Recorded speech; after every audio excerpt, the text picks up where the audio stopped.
നിങ്ങൾ ജപ്പാനിൽ വരുമ്പോൾ ജാപ്പനീസ് ഫുഡ് ശരിയാവുന്നില്ല, ടേസ്റ്റ് പിടിക്കുന്നില്ല, ഇന്ത്യൻ കറി മിസ് ചെയ്യുന്നു, എന്നാൽ എവിടെ പോയി വാങ്ങിക്കണം എന്നറിഞ്ഞൂടാ എന്നൊക്കെ ഉള്ളൊരു ഫീൽ ഉണ്ടെങ്കിൽ അറിഞ്ഞിരിക്കേണ്ട ഒരു കടയാണ് എൻ്റെ ഈ പുറകെ കാണുന്ന കട.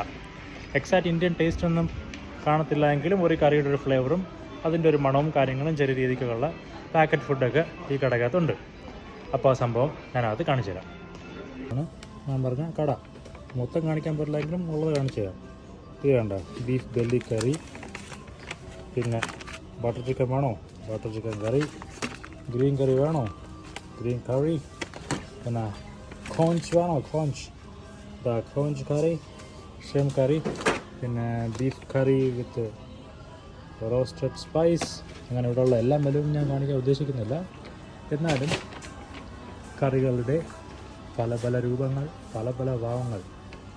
ചിക്കൻ ജിഞ്ചർ കോൾഡ് കറി, പ്രോൺസ് സ്കാലപ്പ് കറി, പല രൂപത്തിലും പല ഭാവത്തിലും ഇവിടെ നിരത്തി വെച്ചിട്ടുണ്ട്. ഇവർക്ക് കറിയുടെ മെനു ഉണ്ട്. ഇതേപോലെ സ്പൈസ് ലെവൽ 1, 2, 3, 4, 5, 6 വരയ്ക്കും ഓപ്ഷൻസ് നമുക്ക് പിക്ക് ചെയ്യാവുന്ന രീതിക്ക് സംഭവം എല്ലാ ഈ കടയിലുണ്ട്.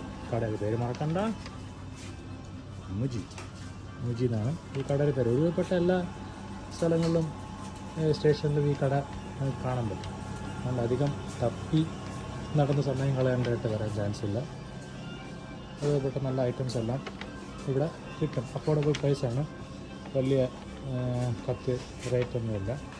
ഒരുവിധപ്പെട്ട നല്ല ഗ്രോസറി. പിന്നെ ഇത് മാത്രം ഫുഡ് മാത്രമല്ല, ഇതിനകത്ത് നമ്മുടെ വീട്ടിനാവശ്യമുള്ള സാധനങ്ങൾ, സ്കൂളിനാവശ്യമുള്ള സാധനങ്ങൾ, ഫയല് കാര്യങ്ങൾ, തുണി, അങ്ങനെ ഒരുപാട് ഓപ്ഷൻസ് ഇതിനകത്തുണ്ട്.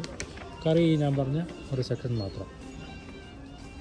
അപ്പോൾ ഡൈസോ അല്ലാതെ കുറച്ചും കൂടെ ക്വാളിറ്റി പ്രോഡക്റ്റ് നോക്കുന്നവർക്കാണെങ്കിൽ ചൂസ് ചെയ്യാൻ പറ്റുന്ന ഒരു സ്ഥലമാണ് ഇത്.